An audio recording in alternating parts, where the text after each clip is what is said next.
Well, good morning, everybody. Glad to be able to be here, to be able to have a quick conversation after getting a chance to meet with the Oklahoma City Police Department, some of their leadership, different officers, both early this morning in a shift change, and then also here at leadership at the headquarters office. Also met with individuals from the African American community and some of the conversation about Black Lives Matter and what's happening.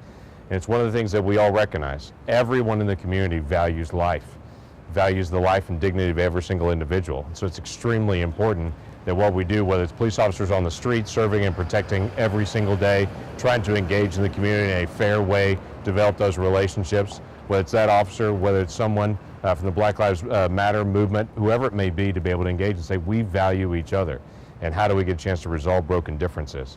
So that's been the ongoing part of the conversation. This is not new to America to have a conversation both about race and about relationships with police, but for us it's an unfinished project that we as a nation have to be able to resolve, and it's going to be led by our churches, by our families, by ongoing conversations between law enforcement and individuals in the communities.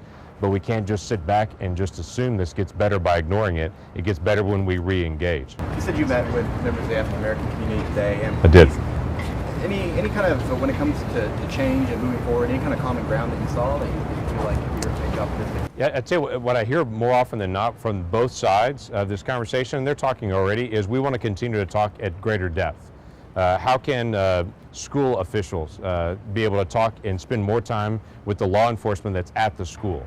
How can that individual that's in law enforcement develop a stronger relationship with the students, so students grow up with a sense of trust in relationships? And so you get a chance to hear community policing is very important from both sides, developing that relationship within every community so everyone knows each other. So when there's a problem, the best thing that we can have is a trust relationship, so when difficult situations happen, people already trust each other and they know who to call. They know to say, there's a family member, there's a neighbor, there's a person down the street that said something that really I should be concerned about. If you don't know anyone in law enforcement or there's a distrust, you don't call. But if there's a relationship that's already there, you lean in and call. But it's also an acknowledgement from law enforcement that there is a sense of fear on both sides. That there are individuals within the African American community that feel a sense of fear rather than a sense of service. How do you break through that? Well, you're going to break through that best in relationships. And that's getting individuals together rather than one community and the other community. That's already happening now.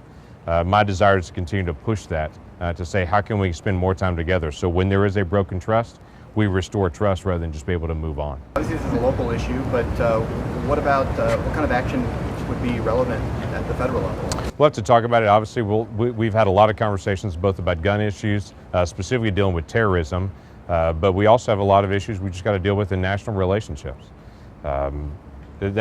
Most of the issues that we deal with are not something that government fixes. It's something that communities actually fix when they interact and be able to engage with each other. So that's a better model, is to be able to do a community model, but there has always been a federal component when we deal with anything dealing with civil rights. That's been an ongoing conversation, whether that was in the 1960s in the civil rights movement, and that was a federal conversation that happened, but the strength of it is always when it happens locally. So we have to just reinforce again this basic principle. Do we value life and each other and our neighbors? Absolutely we do value each other, and we value lives of every individual, and we value who we are as a community. Well, great, let's figure out how we'd be able to cooperate together then. Federal government can't impose that. That's churches, that's neighborhoods, that's communities, that's families. They actually engage in trying to restore broken trust.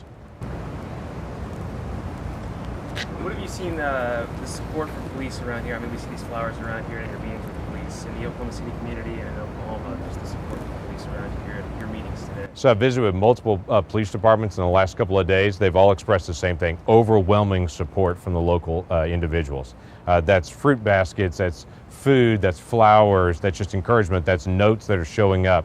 Whether it be a note on a police vehicle that they're leaving or people actually coming by the station to be able to do it. People in the community, they know them texting and calling them to be able to express support. Oklahoma has expressed an overwhelming sense of support from the community for their law enforcement. That's a good thing. That shows a healthy relationship that's already occurring. During the Black Lives Matter rally that happened in Oklahoma City last night, the Oklahoma City Police Department expressed over and over again the support that was coming from that rally. People taking pictures together with law enforcement, marching together, talking about it. Lots of interaction that happened during that event. Well, that's a building sense of trust to say we do want the same thing. It's a difficult thing to process the calling that some individuals have to be in law enforcement. They were literally in Dallas at an event protecting people that were protesting the police. Then once shots started being fired, those police stepped in to still protect the protesters while still rushing into the middle of harm's way. That's a very unique passion that they have. And the more that people in the community can experience that and to see it, they understand they have a job, and the people in their community need to be absolutely protected. Law enforcement, their main focus is to be able to protect the civil rights and the constitutional rights of those individuals and to be able to keep safety in the community.